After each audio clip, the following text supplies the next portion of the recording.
Dengue అంటే ఏమిటి, ఇది ఎలా వస్తుంది, ఇప్పుడు ఇది వార్తలు నిలవడానికి గల కారణం ఏమిటి, వీటన్నిటి గురించి ఈ వీడియోలో చూద్దాం. అసలు డెంగ్యూ అంటే ఇది ఒక రకమైన వైరల్ ఫీవర్.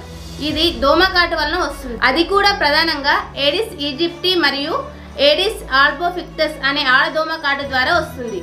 అయితే ఇప్పటి వరకు మన దేశంలో డెంగీ ఫీవర్కు వ్యాక్సిన్ కనిపెట్టలేదు.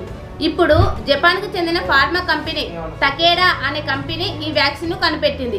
ఇది సాధారణంగా ఉష్ణమండల మరియు ఉప ఉష్ణమండల ప్రాంతాల్లో మాత్రమే కనిపిస్తుంది. ఈ డెంగ్యూ ఫీవర్ యొక్క లక్షణాలు ఎలా ఉంటాయంటే హఠాత్తుగా జ్వరం వస్తుంది, తీవ్రమైన తలనొప్పి, కండరాలు మరియు కీళ్ళ నొప్పులు ఉంటాయి, వికారం, వాంతులు వస్తాయి.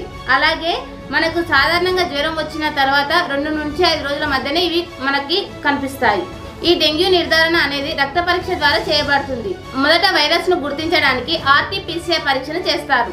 అయితే తర్వాత దశలో IgM మరియు IgG అనే ప్రతిరోధకాలను గుర్తించి సెరోలాజికల్ అనే పరీక్షలు చేస్తారు.